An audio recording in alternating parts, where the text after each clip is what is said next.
Hello everyone, my name is Kanchan and welcome to this new lecture on National Food Security Mission, राष्ट्रीय खाद्य सुरक्षा mission. तो ये जो मिशन है ये आता है under ministry of agriculture and farmer welfare. तो इस मिशन के बारे में हम जानेंगे, इससे पहले समझते हैं फूड सिक्योरिटी होती क्या है, what is food security. So according to United Nation committee that work for world food security, तो उनकी जो डेफिनेशन है उसके मुताबिक सभी लोगों को हमेशा हमेशा यानी कि हर सिचुएशन में, जैसे अभी पैंडेमिक का सिचुएशन चल रहा है, तो ऐसे टाइम पे भी उनके पास एक्सेसिबिलिटी होनी चाहिए, फिज़िकल एक्सेसिबिलिटी होनी चाहिए, सोशल यानी कि देखो जहाँ पे भी वो लोग हैं उनको उस जगह पे खाना प्रोवाइड होना चाहिए, उनके पास परचेजिंग पावर होनी चाहिए। तो इकोनॉमिक एक्सेसिबिलिटी होनी चाहिए लोगों के पास हर कंडीशन में to have sufficient, safe and nutritious food so that they can fulfill their dietary need and live a happy and active life. So by this definition we can say that food security is related to three main elements, that is availability, accessibility and utilization. Availability का मतलब है कि consistently और sufficient food आपके पास available हो, या तो उस एरिया में प्रोडक्शन हो फूड का या फिर ट्रांसपोर्टेशन के थ्रू लोगों को फूड अवेल कराया जाए। Next thing is that accessibility, लोगों के पास परचेजिंग पावर होनी चाहिए या किसी और मीन्स के थ्रू, होम प्रोडक्शन के थ्रू या अदर तरीके से लोग कैपेबल हों कि वो फूड को एक्वायर कर पा रहे हैं। तो एक्सेसिबिलिटी होनी चाहिए। नेक्स्ट थिंग यूटिलाइजेशन, जो भी फूड आप कंज्यूम कर रहे हो उसका एक न्यूट्रिशनल इम्पैक्ट होना चाहिए लोगों पे, माल न्यूट्रिशन नहीं होना चाहिए। तो अगर कोई भी एरिया ये तीन कंडीशन फुलफिल करता है, सो दैट मीन्स वहाँ पे फूड सिक्योरिटी है। Now why this food security is important for any nation, तो ये डायरेक्टली लिंक्ड है एग्रीकल्चर सेक्टर से।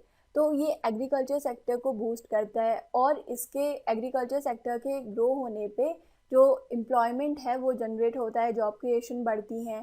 प्लस अगर प्रोडक्शन अच्छा हो रहा है एग्रीकल्चर में तो जो फूड के प्राइसेस हैं वो कंट्रोल में रहते हैं। इससे क्या होता है, जो देश का हर नागरिक है वो अच्छा न्यूट्रिशनल फूड एक्सेस कर सकता है और इससे देश की हेल्थ अच्छी रहेगी, जितने भी सिटीज़न हैं उनकी हेल्थ में इम्प्रूवाइजेशन आएगा। ऑल्सो ये जो ट्रेड अपॉर्चुनिटीज़ है उसको बढ़ाता है, हम फिर फूड को एक्सपोर्ट भी कर सकते हैं और इससे क्या होगा, जो ग्लोबल सिक्योरिटी है वो इंक्रीज़ होती है और ग्लोबल स्टेबिलिटी बढ़ती है। अब हम दूसरे देशों पे डिपेंडेंट नहीं होते हैं for the import of food grains. Okay, so that's why food security is important for any nation, it is linked to various things. Now let's talk about our national food security mission. तो ये जो mission है ये 2007 में launch हुआ था और उसके बाद ये जो 12th 5 ईयर प्लान है तब तक कंटिन्यू रहा था और 12th 5 ईयर प्लान में इसमें कुछ चेंजेस किए। तो स्टार्टिंग में क्या था कि गवर्नमेंट का मेन फोकस था जो मेन ग्रेन्स हैं उनके प्रोडक्शन को इंक्रीज़ करना है, जैसे राइस, व्हीट, पल्सेस। तो पहले ये तीन ही इसमें इंक्लूडेड थे।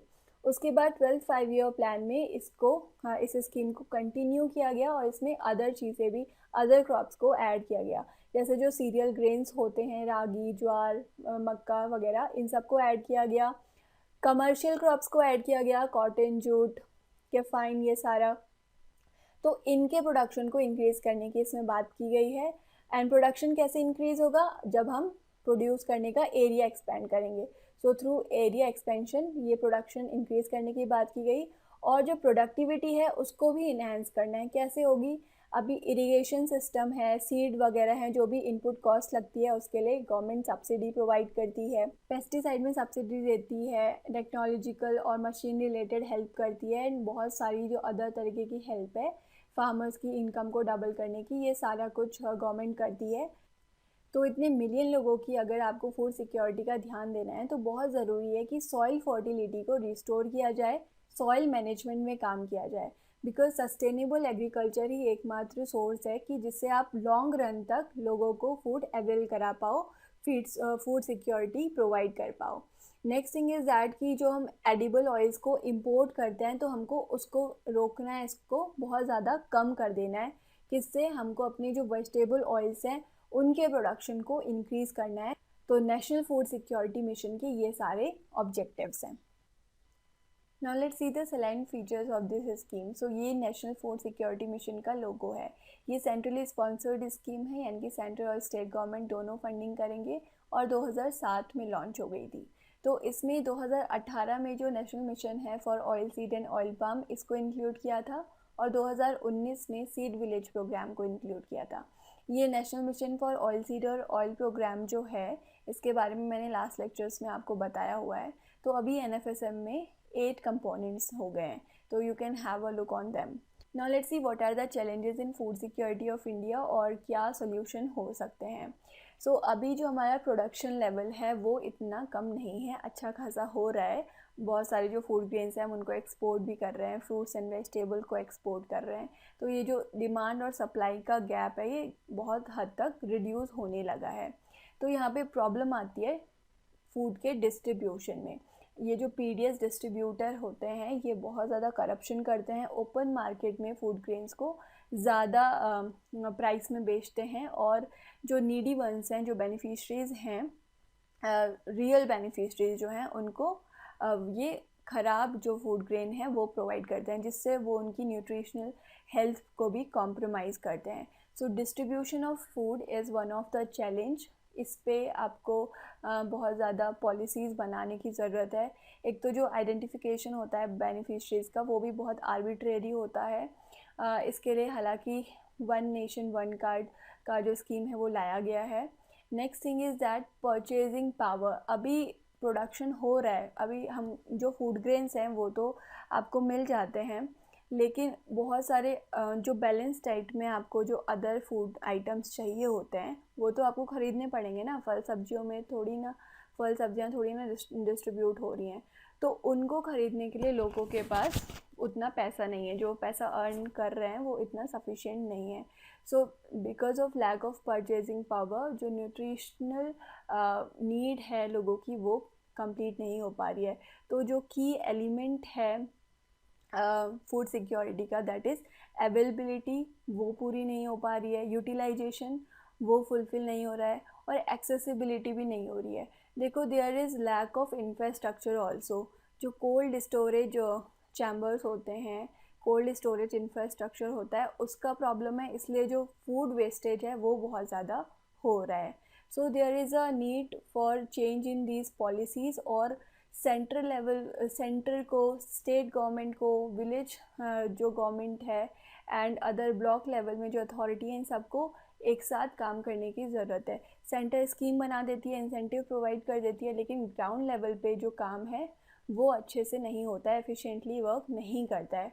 सो ये जो न्यूट्रिशनल पॉलिसीज़ हैं ये इनमें चेंज करने की ज़रूरत है।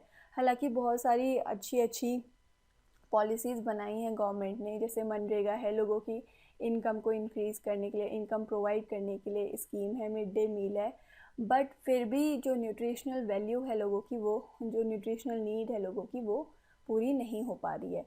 Now this climate change is also one of the challenge. अभी आप देख रहे हो फ्लड आ गया है, इसकी वजह से लोगों को कितना नुकसान हो गया है। सोशली और इकोनॉमिकली लोगों को बहुत ज़्यादा ये जो नेचुरल फिनोमिना होता है ये इम्पैक्ट करता है। कभी कभी हैवी रेनफॉल हो जाती है, कभी होती ही नहीं है, कभी हाई टेम्परेचर है। तो ये जो फिनोमिना है ये क्रॉप्स को तो इम्पैक्ट करता ही करता है, जो अदर लाइफ स्टॉक हैं, एक्वा कल्चर है, तो अदर फील्ड्स को भी काफ़ी ज़्यादा इम्पैक्ट करता है। तो climate change is also one of the challenge.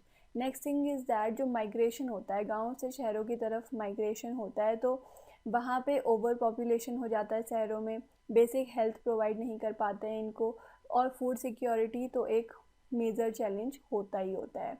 Also अभी ये जो न्यूट्रिशनल प्रोग्राम मैंने बताया आपको, जैसे मिड डे मील है, ये सब तो इनको अच्छे से पीडीएस सिस्टम है, इनको अच्छे से मॉनिटर नहीं किया जाता है, इसी की वजह से ये इतना इनएफिशिएंट काम करते हैं। Next thing is that food grain wastage. तो स्टोरेज का प्रॉब्लम है, ट्रांसपोर्टेशन का प्रॉब्लम है, तो ये सारे चैलेंजेस हैं फूड सिक्योरिटी के लिए।